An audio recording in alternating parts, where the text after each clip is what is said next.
இலங்கை கடற்படையால் கைது செய்யப்பட்ட தமிழக மீனவர்களை மீட்க நடவடிக்கை எடுக்க வேண்டும் என்று கோரி மத்திய வெளியுறவுத்துறை அமைச்சர் ஜெய்சங்கரிடம் அமைச்சர் அனிதா ராதாகிருஷ்ணன் வலியுறுத்தியுள்ளார்.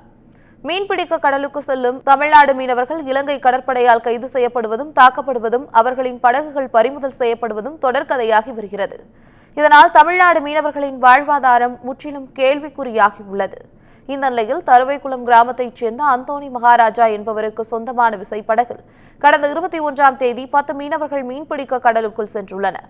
இதேபோல் மற்றொரு படகில் 23ஆம் தேதி 12 மீனவர்கள் மீன்பிடிக்க சென்றுள்ளனர். 2 விசைப்படகுகளிலும் சென்ற மீனவர்கள் நெடுந்தீவு கடல் பகுதியில் மீன்பிடித்துக் கொண்டிருந்த போது அங்கு வந்த இலங்கை கடற்படையினர் எல்லை தாண்டி மீன்பிடித்ததாக 22 பேரையும் கைது செய்துள்ளனர்.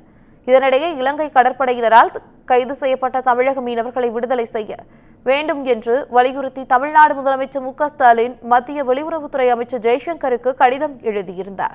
இந்த நிலையில் இலங்கை ராணுவத்தால் சிறைப்பிடிக்கப்பட்ட தமிழ்நாடு மீனவர்களை மீட்க கோரி மத்திய வெளியுறவுத்துறை அமைச்சர் ஜெய்சங்கரை சந்தித்த தமிழக மீன்வளத்துறை அமைச்சர் அனிதா ராதாகிருஷ்ணன் நேரில் கோரிக்கையை முன்வைத்தார். இந்த சந்திப்பில் எம்பிக்கள் கனிமொழி, ஆர். ராசா, நவாஸ் கனி உள்ளிட்ட பலர் உடனிருந்தனர்.